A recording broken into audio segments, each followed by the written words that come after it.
যখন কোনো দেশের নির্বাচনের কথা ভাবা হয় তখন ভোট কেন্দ্রের লম্বা লাইনে দাঁড়ানো নাগরিকদের ছবি আমাদের চোখে ভাসে। হুম, এটাই তো গণতন্ত্রের সবচেয়ে পরিচিত ছবি। কিন্তু এমন মানুষদের কথা কি আমরা ভাবি যারা চাইলেও সেই কেন্দ্রে যেতে পারেন না? যেমন ধরুন কারাগারের ভেতরে থাকা মানুষগুলো। ঠিক, একটা আইন কি কারাগারের ওই উঁচু দেয়াল ভেঙে গণতন্ত্রকে ভেতরে নিয়ে যেতে পারে? এই প্রশ্নটাই কিন্তু আজকের আলোচনার একেবারে কেন্দ্রে। হ্যাঁ, আমরা প্রায়ই ধরে নিই যে একজন মানুষ যখন কারাগারে যান তখন তার স্বাধীনতার পাশাপাশি নাগরিক হিসেবে তার পরিচয়টাও যেন ঝাপসা হয়ে যায়। কিন্তু নাগরিকত্ব কি এতটাই ঠুনকো যে একটা দেয়ালের কারণে সেটা মুছে যাবে? একদম না। আর সেই ভাবনা থেকেই আজকের আলোচনাটা শুরু হচ্ছে। ঠিক এই জায়গা থেকেই আমরা আলোচনাটা শুরু করতে চাই। বাংলাদেশের নির্বাচন ব্যবস্থায় সম্প্রতি একটা বেশ বড় পরিবর্তন এসেছে, যা নিয়ে আজ আমরা কথা বলবো। হুম। আর সেটা হলো কারাগারে আটক নাগরিকদের ভোটাধিকার প্রয়োগের জন্য একটা নতুন পদ্ধতি চালু করা হয়েছে। আমাদের আলোচনার ভিত্তি হল বাংলাদেশের সংশোধিত নির্বাচন আইনের একটি বিবরণ, যা পুরো বিষয়টার একটা রূপরেখা দেয়। আমাদের উদ্দেশ্য কিন্তু শুধু আইনটা কি বলছে সেটা জানা নয়, রাইট। বরং এই পরিবর্তনের পেছনের চিন্তাটা বোঝা, এর বাস্তব প্রয়োগের চ্যালেঞ্জগুলো খতিয়ে দেখা, আর সবচেয়ে বড় কথা, এই একটা আইন সমাজের এমন একটা অংশকে নিয়ে আমাদের ভাবনাকে কিভাবে বদলে দিতে পারে সেটা গভীরভাবে বোঝার চেষ্টা করা। যে অংশটা সাধারণত আমাদের আলোচনার বাইরেই থেকে যায়। একদম। তাহলে চলুন সরাসরি মূল বিষয়ে আসি। আইনটা ঠিক কি বলছে? পরিবর্তনটা হলো এখন থেকে কারাগারে আটক নাগরিকরা পোস্টাল ব্যালটের মাধ্যমে ভোট দিতে পারবেন। Postal ballot? হ্যাঁ, মানে তাদের আর ভোট দেওয়ার জন্য কেন্দ্রে যাওয়ার দরকার হবে না। শুনতে বেশ সহজ লাগছে। শুনতে সহজ মনে হলেও এর পেছনের দর্শনটা কিন্তু বেশ গভীর। এটা ভোটাধিকারের সর্বজনীনতাকে স্বীকার করে নেওয়ার একটা জোরালো পদক্ষেপ। রাষ্ট্র বলছে, কারও চলাফেরার স্বাধীনতা হয়তো কেড়ে নেওয়া হয়েছে, কিন্তু দেশের ভবিষ্যৎ নির্ধারণের প্রক্রিয়ায় তার অংশগ্রহণের অধিকার, অর্থাৎ তার নাগরিক পরিচয়টা কেড়ে নেওয়া হয়নি। কিন্তু এখানে একটা সাধারণ প্রশ্ন বা তর্ক আসতেই পারে। কিরকম? অনেকেই তো বলতে পারেন, যারা আইন ভেঙে কারাগারে গেছেন তাদের আবার দেশের আইন প্রণেতা নির্বাচনে মতামত দেওয়ার অধিকার কেন থাকবে? এই যুক্তির জবাবে কি বলা যায়? এটা খুব যৌক্তিক একটা প্রশ্ন এবং এই বিতর্কটা বিশ্বজুড়েই আছে। এর উত্তরটা নির্ভর করে আমরা শাস্তিকে কিভাবে দেখি তার উপর। মানে? শাস্তির উদ্দেশ্য কি শুধুই প্রতিশোধ নেওয়া, নাকি একজন মানুষকে সংশোধন করে সমাজে ফিরিয়ে আনা? আধুনিক বিচার ব্যবস্থা দর্শন বলে শাস্তি হল স্বাধীনতার সীমাবদ্ধতা, নাগরিকত্বের বিলুপ্তি নয়। আচ্ছা। একজন ব্যক্তি তার অপরাধের জন্য কারাদণ্ড ভোগ করছেন, কিন্তু তার মানে এই নয় যে তিনি আর সেই রাষ্ট্রের নাগরিক নন। আর ভোটাধিকার হল নাগরিক পরিচয়ের সবচেয়ে বড় প্রতীক। তার মানে আপনি বলছেন এটা অধিকারের প্রশ্ন, কোনো সুবিধার নয়। ঠিক তাই। বেশ, তাহলে এই যে পোস্টাল ব্যালটের কথা বলা হলো, এর প্রক্রিয়াটা বাস্তবে কিভাবে কাজ করবে? আমার প্রথম যে চিন্তাটা মাথায় আসছে সেটা হলো কারাগারের মতো একটা নিয়ন্ত্রিত পরিবেশে ভোটের গোপনীয়তা আর নিরপেক্ষতা রক্ষা করা কতটা সম্ভব? এখানেই সবচেয়ে বড় চ্যালেঞ্জটা লুকিয়ে আছে। প্রক্রিয়াটা কয়েকটা ধাপে সাজানো হয়েছে। প্রথমত, জেল কর্তৃপক্ষ নিবন্ধিত ভোটারদের কাছে ব্যালট পেপার সহ অন্যান্য নির্বাচনী সরঞ্জাম পৌঁছে দেবে। এরপর বন্দী থাকা ব্যক্তি সম্পূর্ণ গোপনে তার ভোট দেবেন। সব শেষে সেই ব্যালট একটি সুরক্ষিত খামে সরাসরি রিটার্নিং কর্মকর্তার কাছে পাঠিয়ে দেওয়া হবে। অপেক্ষা করুন, আপনি বলছেন পুরো প্রক্রিয়াটা জেল কর্তৃপক্ষের মাধ্যমে হবে, কিন্তু ভোট থাকবে গোপন? হ্যাঁ।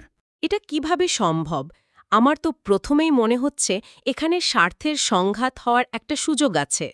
জেল কর্তৃপক্ষের ওপর তো রাজনৈতিক বা অন্য কোনো মহল থেকে চাপ আসতেই পারে, তাই না? অবশ্যই পারে। আর এ কারণেই আইনটিতে জেল কর্তৃপক্ষের ভূমিকা খুব স্পষ্টভাবে নির্ধারণ করে দেয়া হয়েছে। তারা এখানে অনেকটা পোস্ট অফিসের মতো কাজ করবে। পোস্ট অফিসের মতো? হ্যাঁ, পোস্টম্যান যেমন আপনার চিঠি পৌঁছে দেয়, কিন্তু খামের ভেতরে কি আছে তা পড়ার অধিকার তার নেই। এখানেও জেল কর্তৃপক্ষের ভূমিকা ঠিক তেমনই। তারা শুধু সরঞ্জাম পৌঁছে দেওয়া এবং সিল করা ব্যালট সংগ্রহ করে নির্বাচন কমিশনে পাঠানোর কাজটি করবে। অর্থাৎ ভোটের ওপর প্রভাব খাটানোর কোনো সুযোগ তাদের থাকার কথা নয়। থাকার কথা নয়। কিন্তু থাকার কথা নয় আর থাকবে না, এই দুটোর মধ্যে তো বেশ বড় একটা পার্থক্য আছে। কারাগারের ভেতরে তো একটা নিজস্ব ক্ষমতার বলয় থাকে।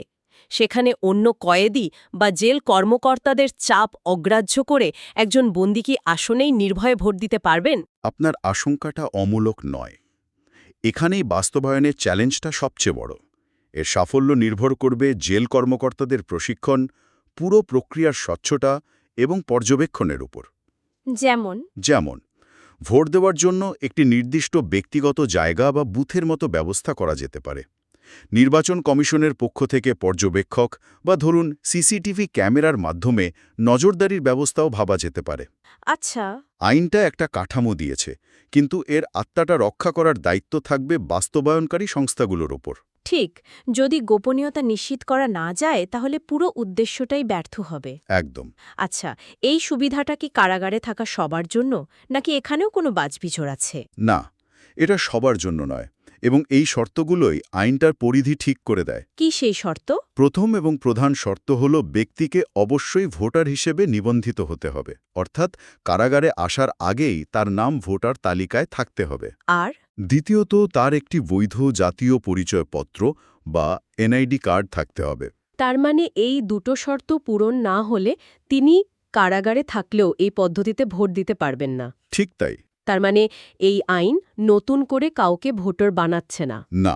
শুধু যারা আগে থেকেই ভোটার কিন্তু জেলে থাকার কারণে ভোট দিতে পারছিলেন না, তাদের জন্য একটা রাস্তা তৈরি করে দিচ্ছে। এক্স্যাক্টলি। কিন্তু এটা তো তাহলে আর একটা বড় প্রশ্ন তৈরি করল। কি প্রশ্ন? তাহলে কি এই আইনটা একটা অসম্পূর্ণ সমাধান? আমাদের বিচার ব্যবস্থায় তো এমন বহু মানুষ আছেন যারা হয়তো প্রাপ্তবয়স্ক কিন্তু কখনো ভোটার হিসেবে নিবন্ধনই করেননি। এটা একটা সমস্যা। কিংবা তাদের এনআইটি কার্ডে কোনো সমস্যা আছে। এই আইন তো তাদের পুরোপুরি নাগালের বাইরে রেখেই দিল। এর ফলে কি কারাগারের ভেতরেই দুই শ্রেণীর বন্দী তৈরি হচ্ছে না? একদল যাদের ভোটাধিকার আছে আর অন্য দল যারা অদৃশ্য।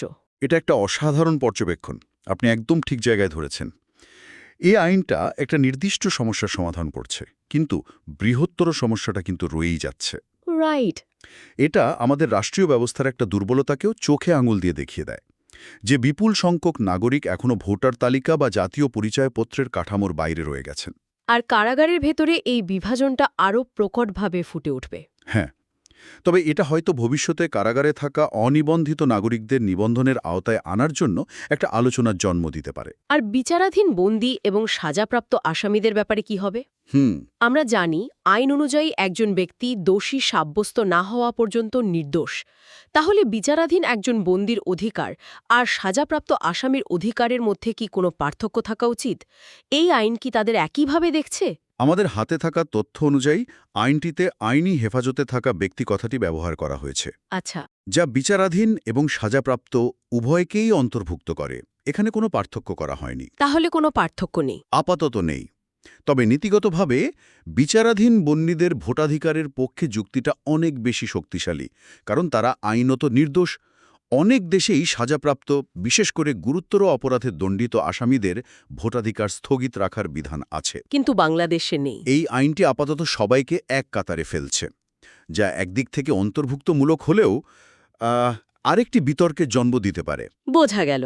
তার মানে আইনটা সরল হলেও এর ভেতরের স্তরগুলো বেশ জটিল।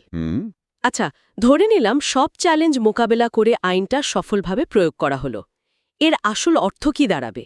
এর উদ্দেশ্য নিয়ে আমাদের সূত্র বলছে আইনি হেফাজতে থাকা ব্যক্তিদের নাগরিক অধিকার সুনিশ্চিত করা এবং তাদের রাষ্ট্রীয় সিদ্ধান্তে অংশগ্রহণ করার সুযোগ দেওয়া। এই কথাগুলোর বৃহত্তর প্রভাব কি?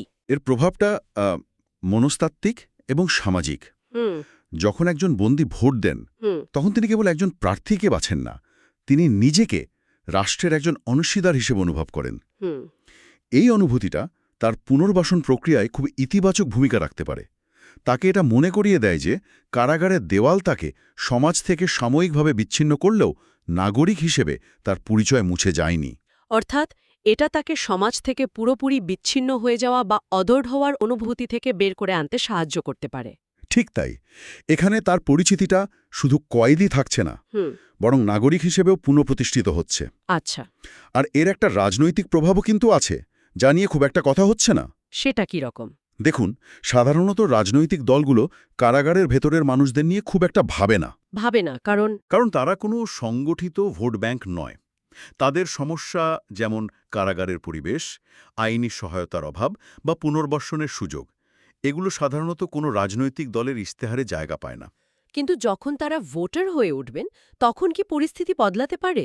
সংখ্যায় তারা হয়তো খুব বেশি নন, কিন্তু এর কি কোনো প্রতীকী বা বাস্তব মূল্য আছে? অবশ্যই আছে।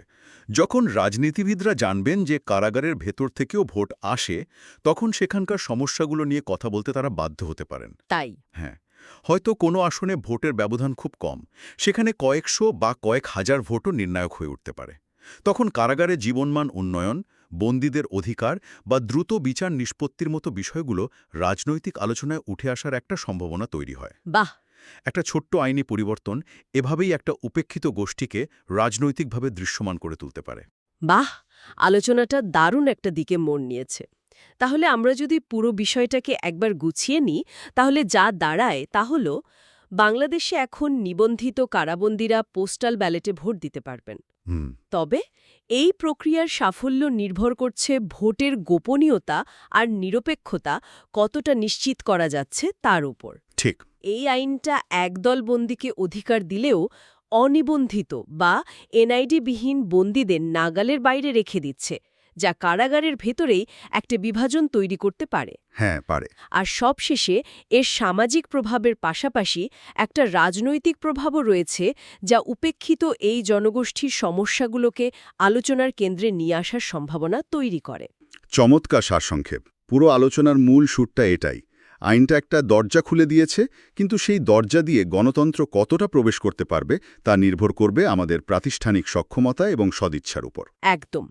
তো এই আলোচনা শেষে আমাদের শ্রোতাদের ভাবার জন্য কি প্রশ্ন রেখে যেতে পারি আমরা? আমরা তো ভোটাধিকার নিয়ে কথা বললাম, কিন্তু নাগরিক অধিকার তো শুধু ভোটে সীমাবদ্ধ নয়, তাই না? না, অবশ্যই না। এই আইনটা কি আরও বড় কোনো আলোচনার সূচনা করতে পারে? যেমন ধরুন, সাজা খেটে বেরিয়ে আসার পর একজন ব্যক্তির সমাজে পুনঃ একত্রীকরণের প্রক্রিয়াটা কেমন হওয়া উচিত? খুব গুরুত্বপূর্ণ প্রশ্ন। তাদের কর্মসংস্থান, সামাজিক গ্রহণযোগ্যতা বা এমনকি ভবিষ্যতের নির্বাচনে দাঁড়ানোর অধিকার, এই বিষয়গুলো নিয়ে কি আমরা ভাবব?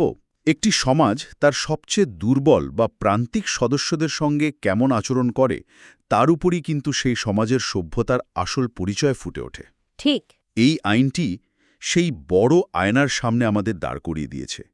এখন প্রশ্ন হল, আমরা সেই আয়নায় নিজেদের কোন রূপে দেখতে চাই?